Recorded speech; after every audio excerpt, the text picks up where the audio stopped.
മനുഷ്യനോടുള്ള അനുതാപവും പ്രകൃതിയോടുള്ള അനുനയവും. മുഹമ്മദ് ഷമീം. പഠനം. ആശയങ്ങളെ പ്രകൃതിയിലേക്ക് ചേർത്തു പറയുന്ന രീതി വേദപുസ്തകത്തിൽ ധാരാളമായി കണ്ടെത്താം. മഹത്തായ ദൈവിക ദർശനത്തിൻ്റെ സാരാംശമായ ഉത്തമ വചനത്തെ ഖുർആൻ ഉപമിക്കുന്നത് ഉത്തമമായ ഒരു മരത്തോടാണ്. ഇത്തരം രൂപകങ്ങൾ ചിലപ്പോൾ സാമ്പ്രദായികമായ നമ്മുടെ ധാരണകളെയും തിരുത്തുന്നുണ്ട്. മരം പോലെ എന്ന് നമ്മുടെ വ്യാവഹാരികങ്ങളിൽ പ്രയോഗിക്കുമ്പോൾ അത് നിസ്സംഗതയാണ് സൂചിപ്പിക്കാറുള്ളത്. ജീവനറ്റത് എന്നോ ജീവൻ ഉണ്ടായിട്ടും ശവസമാനമായത് എന്നോ ഒക്കെയുള്ള അർത്ഥത്തിൽ. അതേസമയം മരം പോലെ വചനം എന്ന് ഇവിടെ പറയുമ്പോൾ ചേതസ്സും വികാരവുമുള്ള പ്രകൃതിയായി അത് മാറുന്നുണ്ട്. നീ ഇത് കണ്ടില്ലേ, ഉത്തമ വചനത്തെ അള്ളാഹു എന്തിനോട് ഉപമിക്കുന്നുവെന്ന്. അതൊരു ഉത്തമ വൃക്ഷം പോലെയാകുന്നു. വേരുകൾ ആഴത്തിൽ ഉറച്ചത്, ശാഖകൾ ആകാശത്ത് പന്തലിച്ചതും. തൻ്റെ ഈശൻ്റെ കൽപ്പനയിൽ എക്കാലവും അത് ഫലം പുറപ്പെടുവിക്കുന്നു. മനുഷ്യധിഷണയിലേക്ക് അള്ളാഹു ഉൽപ്രേക്ഷകൾ അവതരിപ്പിക്കുന്നു, അവർ ധ്യാനിച്ച് ഗ്രഹിക്കാൻ വേണ്ടി. സൂറ ഇബ്രാഹിം 24-25. ചേതസ്സും വികാരങ്ങളുമുള്ള സ്വത്വം മാത്രമല്ല, അള്ളാഹു കൽപ്പിക്കുന്ന മൂല്യങ്ങളുടെ ഭാവവും പ്രഭാവവും പ്രഭവവും കൂടിയാണ് പ്രകൃതിയെന്ന് പ്രഖ്യാപിക്കുകയാണിവിടെ. മരം പോലത്തെ മനുഷ്യൻ എന്നതിലെ പരമ്പരാഗത വിചാരത്തെ ഖുർആൻ തിരുത്തുന്നു. മറുഭാഗത്ത് തുടർന്നുള്ള പരാമർശത്തിൽ പാഴ്വചനം പാഴ്മരം പോലെയാണ് എന്നും ഖുർആൻ പറയുന്നുണ്ട് എന്നത് നേരാണ്. എന്നാൽ എന്തുകൊണ്ടത് പാഴായി എന്നും വ്യക്തമാക്കപ്പെടുന്നുണ്ട്. ഭൂതലത്തിൽ നിന്നും വേരുകൾ പറയുന്നു എന്നാണ് അള്ളാഹു പറയുന്നത്. അതേസമയം യഥാർത്ഥ മരത്തിൻ്റെ വേരുകൾ ആഴത്തിൽ ഉറച്ചതാണ്. അസ്ലുഹ സാബിത്തുൻ. വേരുകൾ പിഴുതു കളയുമ്പോഴാണ് മരം പാഴ്മരമാകുന്നത് എന്നാവാം ഒരർത്ഥം. അതല്ലെങ്കിൽ വിഗുണവിത്തുകൾ അഥവാ ദുർവൃത്തികൾ നടാൻ ചെകുത്താൻ ശ്രമിക്കുമെങ്കിലും അത് പടരും മുമ്പ് പ്രകൃതി തന്നെ അതിനെ പിഴുതു മാറ്റിക്കളയും എന്നുമാകാം. ദൈവരാജ്യത്തെ, ദൈവിക ദർശനത്തെ കടുകുമണിയോട് ഉപമിക്കുന്ന ക്രിസ്തുവചനവും ഇതോട് ചേർത്ത് വായിക്കാം. മത്തായി 13-ാം അധ്യായം, മാർക്കോസ് 4-ാം അധ്യായം. രൂപകങ്ങളായി പ്രകൃതിയെ അവതരിപ്പിക്കുമ്പോൾ ആശയങ്ങളുടെ ആഴവും സൗന്ദര്യവും അനുഭവവേദ്യമാകുന്നു. അത്രമേൽ ഗഹനവും ഗംഭീരവും ഒപ്പം സുന്ദരവും അനവദ്യവുമാണ് പ്രകൃതി. യേശു അവതരിപ്പിക്കുന്ന വെള്ളാമ്പൽ അഥവാ ലില്ലിപ്പൂക്കളുടെ ഉപമ നോക്കൂ. സത്യമായി ഞാൻ നിങ്ങളോട് പറയുന്നു, ശലമോൻ അഥവാ സുലൈമാൻ പോലും തൻ്റെ സർവ്വപ്രഭാവത്തിലും അവയിലൊന്നിനെപ്പോലെ അലങ്കൃതനായിരുന്നില്ല. മത്തായി 6:29. ഇതിനെല്ലാം പുറമെ കരുതൽ, അനുതാപം തുടങ്ങിയ ഗുണങ്ങളെയും ഈ ഉൽപ്രേക്ഷകൾ പ്രകാശിപ്പിക്കുന്നു. ദൈവകൽപ്പനയാൽ എക്കാലവും ഫലം നൽകുന്ന ഒന്ന് എന്നാണല്ലോ ഉത്തമ വൃക്ഷത്തെപ്പറ്റി ഖുർആൻ പറയുന്നത്. ദൗർഭാഗ്യകരമായ ഒരു ദുരന്തത്തിൻ്റെ പശ്ചാത്തലത്തിൽ പ്രകൃതിയെയും ആവാസ വ്യവസ്ഥയെയും പറ്റി മിണ്ടുന്നത് പോലും കടുത്ത അപരാധമാണെന്ന പ്രചാരണം ശക്തമാണ്. പാരിസ്ഥിതിക മുഖമുള്ള പ്രതികരണങ്ങൾക്കെതിരായ ആക്രമണങ്ങൾ സംഘടിത സ്വഭാവം ആർജിച്ചതായി സോഷ്യൽ മീഡിയയിലെ ട്രെൻഡുകൾ പരിശോധിച്ചാൽ മനസ്സിലാകും. ദിനോസറുകൾ നശിച്ചുപോയത് കുന്നിടിച്ചിട്ടാണോ? ക്രട്ടേഷ്യസിലെയും ജുറാസിക്കിലെയും ഹിമപാതങ്ങൾ മരം മുറിച്ചത് കൊണ്ടുണ്ടായതാണോ എന്ന മട്ടിൽ പോലുമുള്ള ശാസ്ത്രീയമായ ചോദ്യങ്ങൾ പഴയൊരു തമാശയെ ഓർമ്മയിൽ കൊണ്ടുവരും. അറബിക്കടലിൽ മരങ്ങളുണ്ടായിട്ടാണോ അവിടെ മഴ പെയ്യുന്നത്? ദുരന്തത്തിൻ്റെ പാരിസ്ഥിതിക വിശകലനങ്ങൾ നടത്തുന്നത് ഒരിക്കലും ഇരകളോടുള്ള അനുതാപമില്ലായ്മയല്ല. മാത്രമല്ല, ഇത്തരം വിശകലനങ്ങളൊന്നും ഇരകളെയോ തദ്ദേശവാസികളെയോ കുറ്റപ്പെടുത്തുന്നവയുമല്ല. വികസനത്തിനും അടിസ്ഥാന ജീവിത സൗകര്യങ്ങൾക്കും വേണ്ടി പ്രകൃതി വിഭവങ്ങളെ ആശ്രയിക്കുന്നതിനെയോ ഉപയോഗിക്കുന്നതിനെയോ എതിർക്കാൻ ആർക്കെങ്കിലും പറ്റുമെന്ന് തോന്നുന്നില്ല. പാരിസ്ഥിതിക വിശകലനത്തിൽ മുഖ്യമായും പ്രതിചേർക്കപ്പെടുക മൂലധന സമ്പദ് വ്യവസ്ഥയും അനിയന്ത്രിത ലാഭക്കൊതിയും മുതലാളിത്തവുമൊക്കെയാണ്. ഇപ്പറഞ്ഞവയുടെ വക്താക്കളോ ഗുണഭോക്താക്കളോ ആവില്ല മണ്ണിടിച്ചിലിലും പേമാരിയിലും ജീവനും സമ്പത്തും നഷ്ടപ്പെട്ടവരിൽ ഒരാൾ പോലും. ദുരന്തങ്ങൾ ആവർത്തിക്കാതിരിക്കാനുള്ള ജാഗ്രതയുടെ ഭാഗമാണ് പാരിസ്ഥിതിക വിശകലനങ്ങൾ. മനുഷ്യരോടും പ്രകൃതിയോടുമുള്ള അനുതാപത്തിൻ്റെ മൂർധന്യമാണത്. അടിയന്തരമായ ദുരിതാശ്വാസ പ്രവർത്തനങ്ങളും മറ്റു നടപടികളുമാണ് ഈ സന്ദർഭത്തിൽ പ്രഥമ പരിഗണന അർഹിക്കുന്നത് എന്ന കാര്യം സമ്മതിക്കുന്നു. എന്നാൽ അതേസമയം തന്നെ എന്തുകൊണ്ട് ഇങ്ങനെയൊക്കെ സംഭവിക്കുന്നു എന്ന വിശകലനവും അനിവാര്യമാണ്. മേലിൽ ഇത്തരം ദുരന്തങ്ങളുടെ എണ്ണവും ആഘാതങ്ങളുടെ വ്യാപ്തിയും കുറയ്ക്കാൻ അത് സഹായകമാകുമെന്ന കാര്യത്തിൽ സംശയിക്കേണ്ടതില്ല. മാത്രമല്ല, മികച്ച ആസൂത്രണത്തിൻ്റെ അഭാവമാണ് നാം നേരിടുന്ന മുഖ്യമായ പ്രശ്നം. ഇപ്പോഴത്തെ അനുഭവം വെച്ച് ദുരന്ത സമയത്ത് മാത്രമല്ല പാരിസ്ഥിതിക വിശകലനങ്ങൾ നടത്തുന്നവർ സംഘടിതമായി ആക്രമിക്കപ്പെടുന്നത്. ഏതു സമയത്തും ഇത്തരം ചർച്ചകൾക്ക് നേരെ അസഹിഷ്ണുതാപൂർണമായ പ്രതികരണങ്ങൾ കാണപ്പെടുന്നു. എല്ലാ പ്രകൃതി ദുരന്തങ്ങളുടെയും കാരണം മാനുഷിക ഇടപെടൽ ആവണമെന്നില്ല. പ്രധാനമായും ഇത്തരം ദുരന്തങ്ങളെ രണ്ടായി വിഭജിക്കാം: സ്വാഭാവിക ദുരന്തങ്ങളും നരജന്യ ദുരന്തങ്ങളും. ആന്ത്രോപോജനിക് ദുരന്തങ്ങൾക്ക് കൂടുതലും സാമൂഹിക മാനങ്ങളാണുള്ളതെങ്കിലും പലപ്പോഴും നിയന്ത്രണമോ ആസൂത്രണമോ ഇല്ലാത്ത പ്രവൃത്തികൾ പാരിസ്ഥിതിക ദുരന്തങ്ങളും സൃഷ്ടിക്കാറുണ്ട്. 2010 ഹെയ്ത്തി ഭൂകമ്പവും 1986 ചെർണോബിൽ ആണവ ദുരന്തവും ഒരുപോലെയല്ലല്ലോ. നേരിട്ടുള്ള മാനുഷിക കാരണങ്ങളൊന്നും ഭൂകമ്പത്തിന് പുറകിലില്ല. എന്നാൽ ചെർണോബിൽ ദുരന്തം അങ്ങനെയല്ല. ഹിമപാതം, അതിവൃഷ്ടി, പ്രളയം, വരൾച്ച, ഉരുൾപൊട്ടൽ, ഭൂകമ്പം തുടങ്ങിയവയെ സ്വാഭാവിക ദുരന്തത്തിലാണ് പട്ടികപ്പെടുത്തുക. വ്യാവസായിക അപകടങ്ങൾ, ആണവ ദുരന്തങ്ങൾ, എണ്ണച്ചോർച്ചകൾ, വനനശീകരണം, മലിനീകരണം തുടങ്ങിയവ നരജന്യ ദുരന്തങ്ങളും.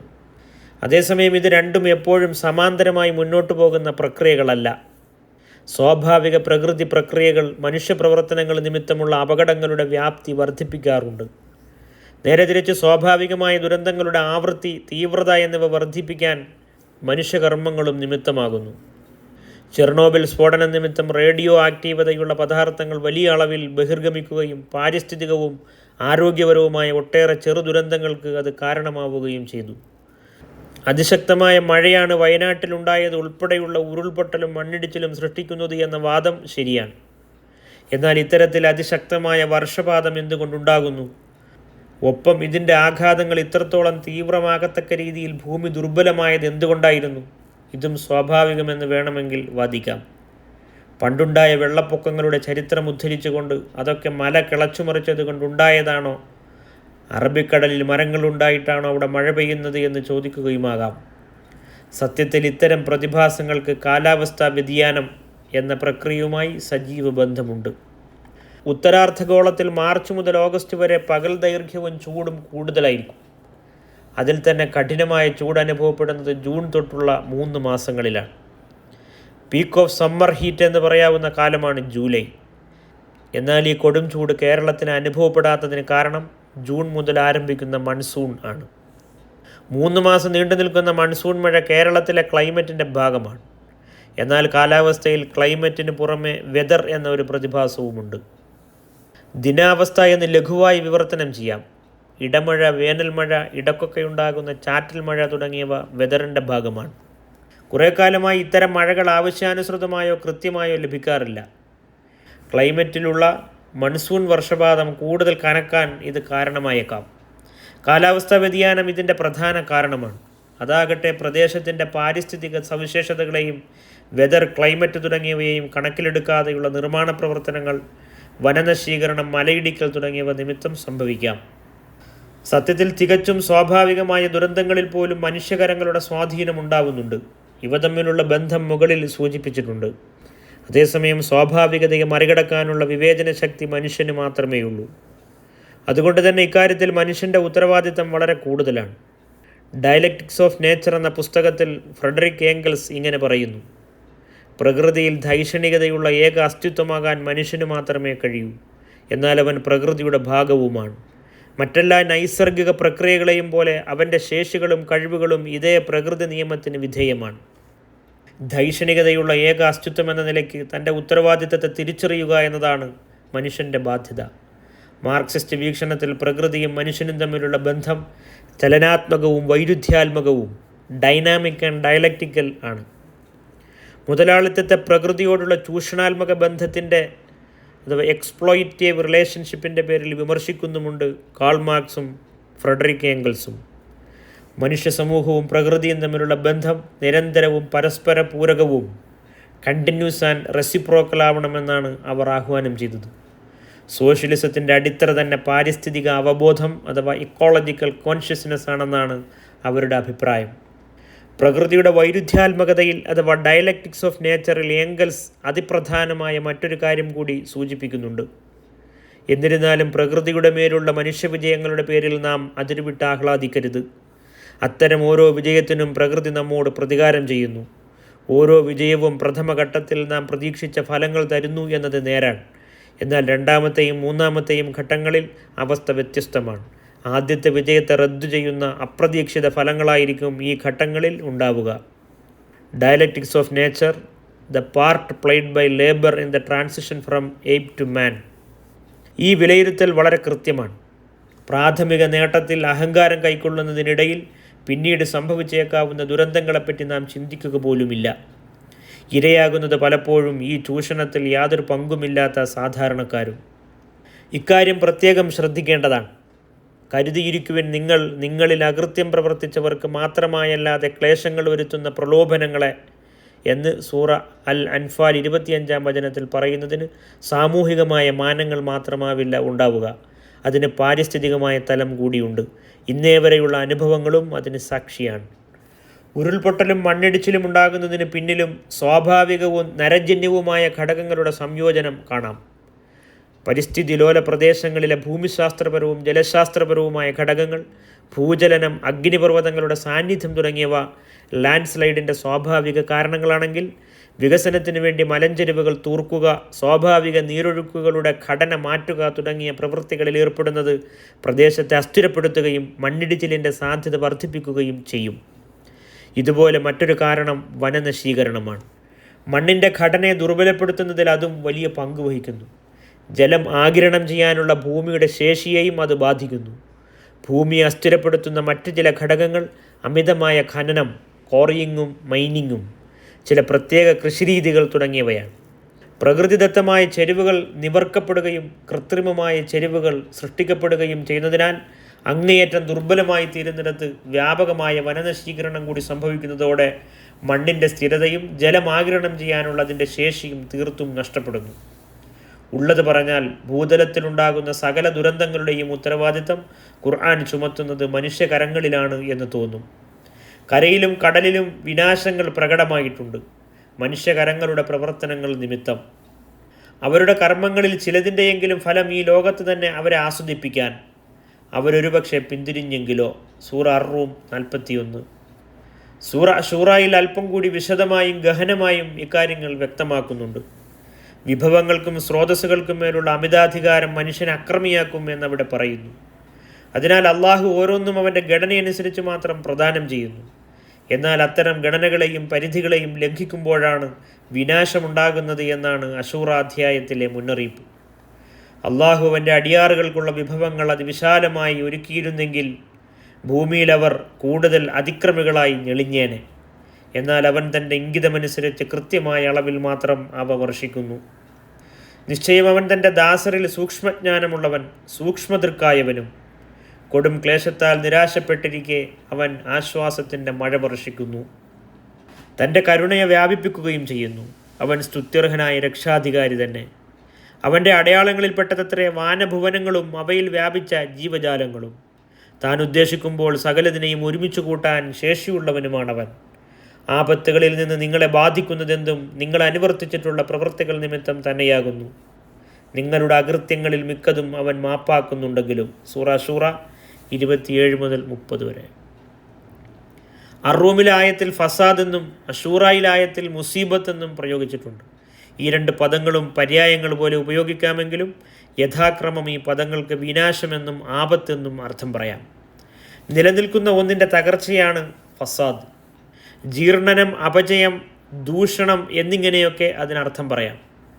ശരിയായ ഒന്നിൽ നിന്നുള്ള വ്യതിയാനവുമാണ് ഫസാദ്. ഭൂമി സംസ്കരിക്കപ്പെട്ടതായിരിക്കെ നിങ്ങളതിൽ വിനാശമുണ്ടാക്കരുതെന്ന എല്ലാ പ്രവാചകരിൽ നിന്നുമായി ഖുർആൻ ഉദ്ധരിക്കുന്ന വചനത്തിൽ സംസ്കരണത്തിന് ഇസ്ലാഹ് എന്നും വിനാശത്തിന് ഫസാദ് എന്നും പ്രയോഗിക്കുന്നു. ഈ വചനത്തിൻ്റെ പാരിസ്ഥിതിക മാനം ഇതിൽ നിന്ന് തന്നെ വ്യക്തമാണ്. അതേസമയം ആപത്ത് അഥവാ ആക്സിഡൻ്റാണ് മുസീബത്ത്, കൊടും വിപത്ത് എന്നും പറയാം. ഒരുപക്ഷെ മുകളിൽ പറഞ്ഞ സ്വാഭാവിക ദുരന്തത്തെ സൂചിപ്പിക്കാൻ മുസീബത്ത് എന്ന പദവും നരജന്യ ദുരന്തങ്ങളെ സൂചിപ്പിക്കാൻ ഫസാദ് എന്ന പദവും ഉപയോഗിക്കാം. രണ്ടിനും സാമൂഹികവും പാരിസ്ഥിതികവുമായ അർത്ഥങ്ങളുണ്ട്. ഇങ്ങനെ ചിന്തിക്കുമ്പോൾ ഖുർആൻ അർത്ഥശങ്കയ്ക്കിടമില്ലാതെ പ്രഖ്യാപിക്കുന്നത് മനുഷ്യനെ അഭിമുഖീകരിക്കേണ്ടി വരുന്ന ഏതൊരു ഫസാദിൻ്റെയും ഏതൊരു മുസീബത്തിൻ്റെയും പിന്നിൽ അവൻ്റെ തന്നെ കരങ്ങളുണ്ട് എന്ന് തന്നെയാകുന്നു. എന്നാൽ ദുരന്തത്തിന് ഇരയാകുന്നത് അതിൻ്റെ പിന്നിലുള്ള കരങ്ങളുടെ ഉടമകൾ തന്നെയാവണം എന്നില്ല. നിങ്ങളിൽ അകൃത്യം പ്രവർത്തിച്ചവർക്ക് മാത്രമായല്ലാതെ ക്ലേശങ്ങൾ വരുത്തുന്ന പ്രലോഭനങ്ങളെന്ന് സൂറ അൽ അൻഫാൽ 25-ാം വചനത്തിൽ പറയുന്നത് നാം മുകളിൽ ഉദ്ധരിച്ചിട്ടുണ്ടല്ലോ. പ്രകൃതിയുടെ വൈരുദ്ധ്യാത്മകതയിൽ നിന്ന് ഒരു ഭാഗം കൂടി ഉദ്ധരിക്കുന്നത് അസംഗതമാവില്ലെന്ന് കരുതട്ടെ. ഭൗതികവാദത്തിൻ്റെ അടിത്തറയാണ് സ്വീകരിച്ചിട്ടുള്ളതെങ്കിലും ആത്മീയമായ മൂല്യങ്ങളെ ഉൾക്കൊള്ളുന്ന ദർശനമാണ് മാർക്സിസം. മാർക്സിൻ്റെ അഭിപ്രായത്തിൽ മനുഷ്യ അസ്തിത്വത്തിൻ്റെ അടിത്തറ പ്രകൃതിയാണ്. ഏംഗൽസ് പറയുന്നു, മനുഷ്യൻ ജീവിക്കുന്നത് പ്രകൃതിയിൽ നിന്നാണ്. അതായത് പ്രകൃതിയാണ് അവൻ്റെ ശരീരം. അവൻ മരിക്കാതിരിക്കണമെങ്കിൽ അഥവാ അവന് ജീവിച്ചിരിക്കണമെങ്കിൽ പ്രകൃതിയുമായി നിരന്തരം സംവദിക്കണം. ഭൗതികവും മാനസികവുമായ മനുഷ്യജീവിതം പ്രകൃതിയോട് ബന്ധപ്പെട്ടിരിക്കുന്നു എന്ന് പറയുന്നത് പ്രകൃതി സ്വയം അതിനോട് തന്നെ ബന്ധപ്പെട്ടിരിക്കുന്നു എന്ന് പറയുന്നതിന് തുല്യമാണ്. എന്തെന്നാൽ പ്രകൃതിയുടെ ഭാഗമാണ് മനുഷ്യൻ. Dialectics of nature. സ്വാഭാവിക ദുരന്തങ്ങളിൽ നിന്ന് നാം കാറ്റഗറൈസ് ചെയ്യുന്ന വിപത്തുകളുടെ പോലും ത്വരണവും ആവൃത്തിയും തീവ്രതയും വർദ്ധിപ്പിക്കുന്നതിൽ മനുഷ്യകരങ്ങൾക്കുള്ള പങ്കിനെ സൂചിപ്പിച്ചുവല്ലോ. 2019-20 ആമസോൺ മഴക്കാടുകളിലുണ്ടായ കാട്ടുതീയുടെ കാര്യം നോക്കൂ. ആമസോണിയൻ ട്രോപ്പിക്കൽ ഡ്രൈ സീസണുകളിലുണ്ടാകുന്ന തീപിടുത്തത്തെ സ്വാഭാവികമെന്ന് വേണമെങ്കിൽ വിലയിരുത്താം.